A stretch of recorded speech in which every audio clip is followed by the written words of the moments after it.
Hello, I'm Richard Raffan. I've just completed this bowl, and from the inside I saved this piece.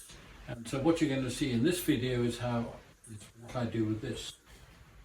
So the main features of this core are a big split across here, and it comes down, as far as I can see, to about that ridge. There's a bit missing there with a bit of a knot which goes back at that angle, so that might vanish when I reduce the diameter a little bit. There's a knot in there which is going in that direction, which doesn't seem to come out, which is very good news. So this goes onto the screw chuck. I don't need all that screw. There.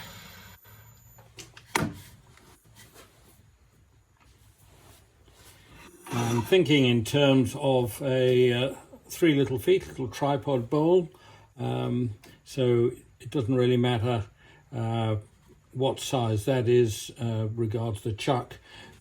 Chuck marks will get removed, so I can just make myself a bowl and true up the bits, get off the bits I really don't want, true up the top face and come in on the side and see what happens.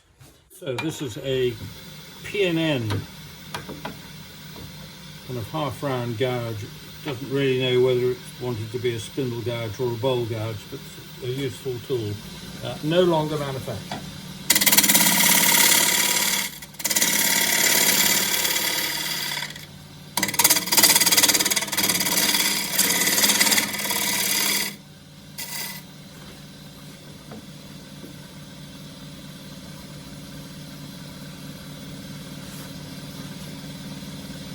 Going to keep this a simple open shape, running up to 1543.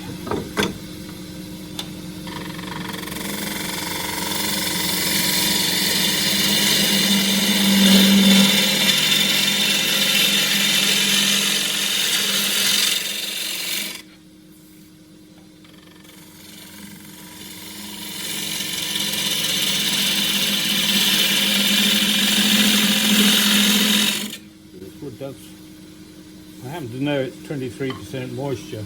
It's a bit dry on that on occasion.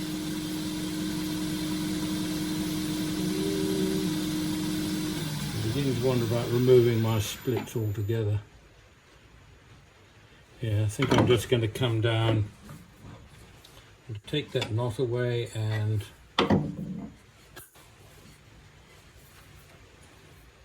I've already lost the big split up on top. Which is there, and it comes down to that ridge, so I'm just going to take that away.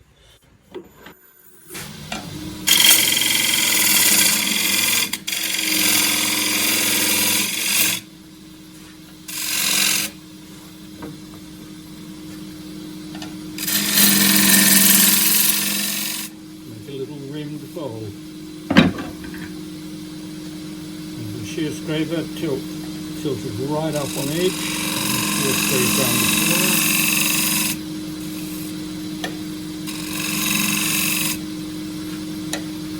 And in this case I will put this on a foot.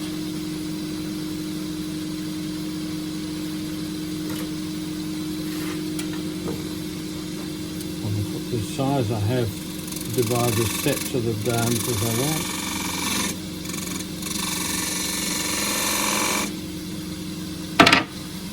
I would have done better to have smoothed that up in the first place. Some more light on it.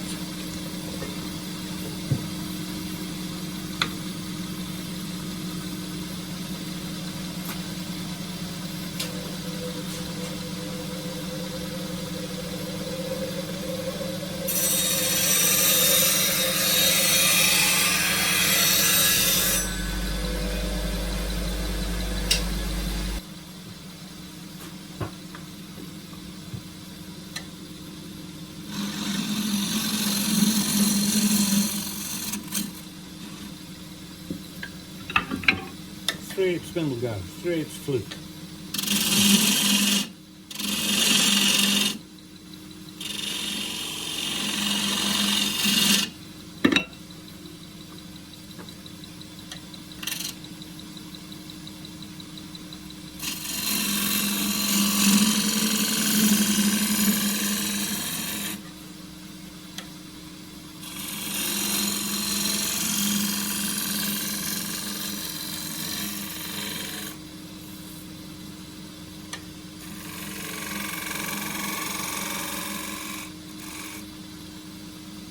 Get quite into the ball, so I'll just extend that curve a bit. Get in under the rim of the gouge.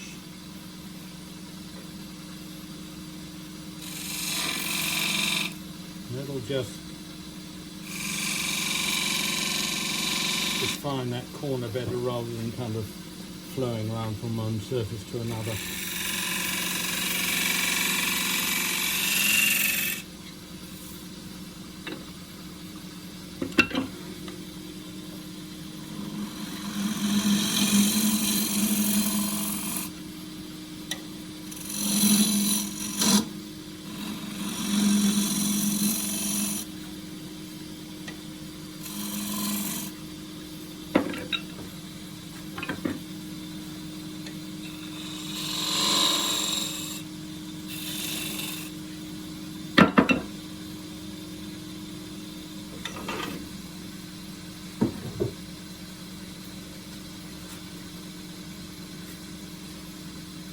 I happen to know from the bigger bowl that this really doesn't like being cut cleanly on the end grain, so in with 120 grits.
Fresh a bit of 180.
bit of an oily rag, a bit of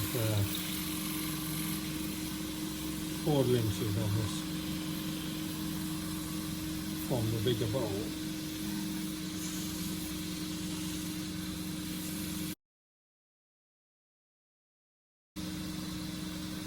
A huge amount there, and I come with the sock which already has wax in it, just not the whole lot in.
Quite sure which chuck I've fitted it to. I think it's this one.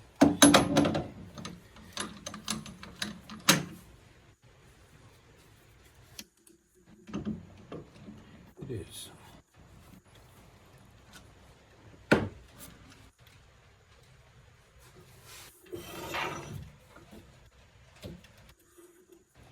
Now I've eliminated the splits across the top here, so that will come out. I measure the depth from the top there, so get in there, so I need to come back slightly short of that one.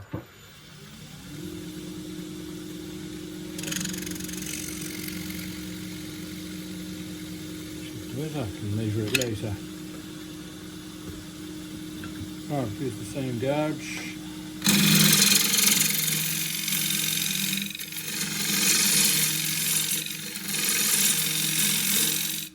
That's really almost dangerously sharp there, so let's take that off a little bit.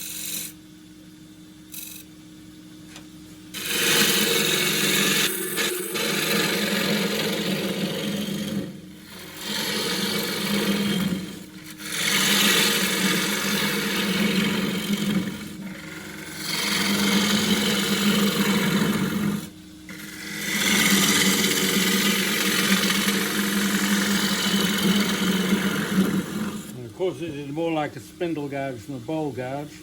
I've got to be very careful not to bring the tool in flute up. That's quite far enough round, but I get a very nice slicing cut, as you can see off the nose there.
Wide rim.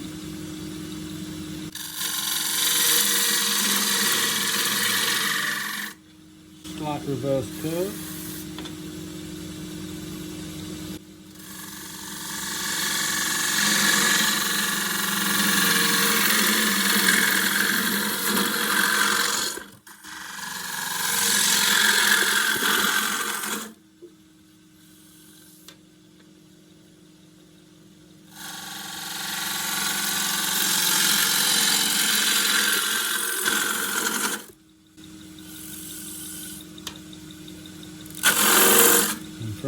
I can't really go any further because the bevel is around 45 degrees.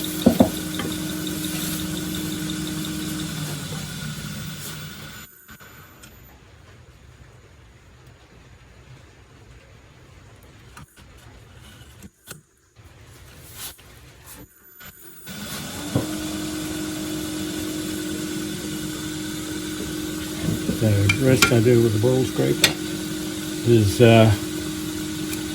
35 millimeters, I think, 35 millimeters, which is about 1 3/8 inches.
This will be sanders, power sanders.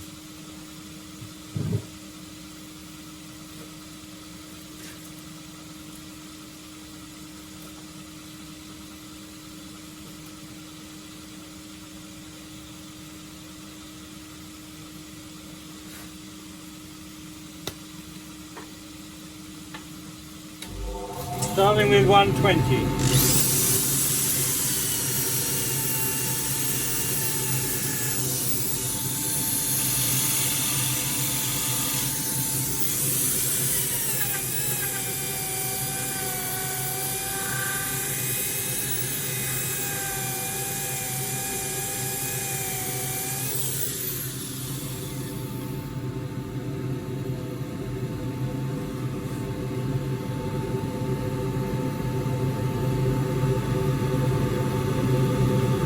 Three little splits, not evident on the other side.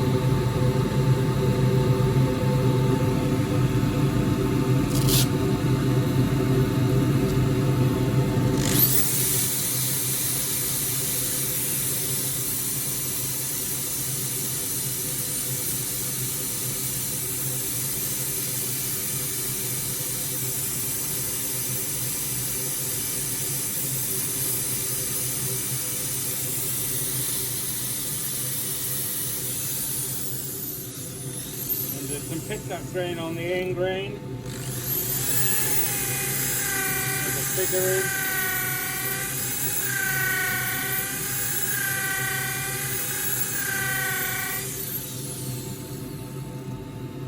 The advantage of the angle drill is you can hold it with one hand.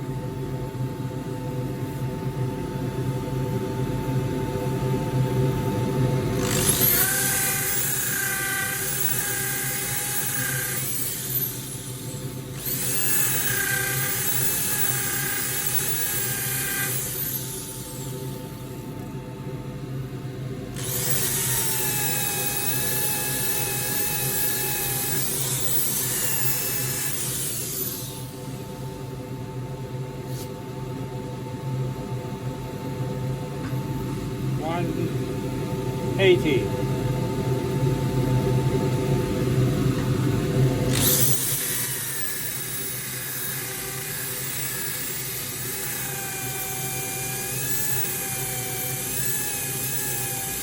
So I want the drill rotating off the rim. I don't want to drift around onto the top.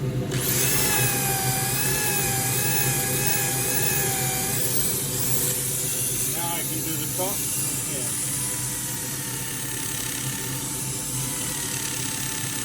And rotating off the inner lip.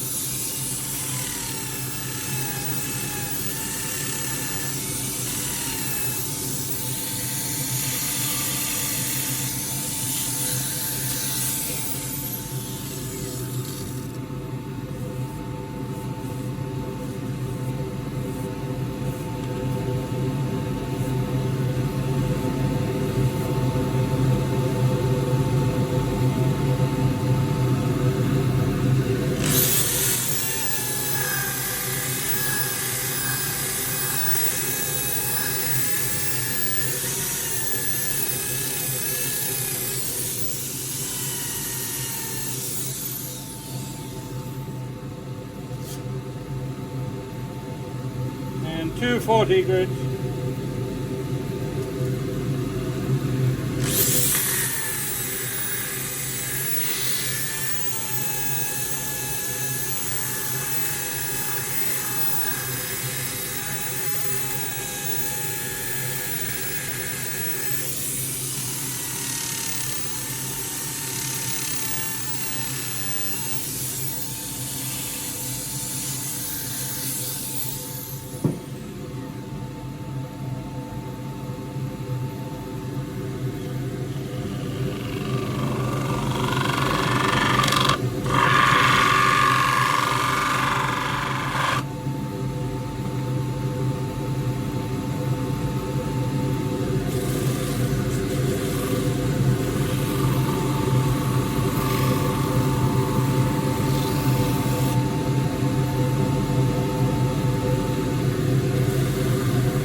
Now, I had forgotten when I was sanding that if you sand wet ash too hard, build up too much heat, you get a chemical reaction in the wood and you get this pink.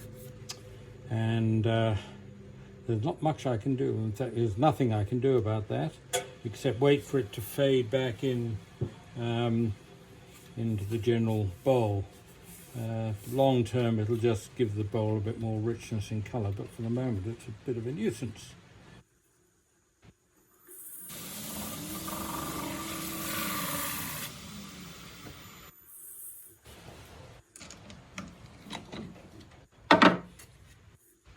But otherwise it's a nice little bowl.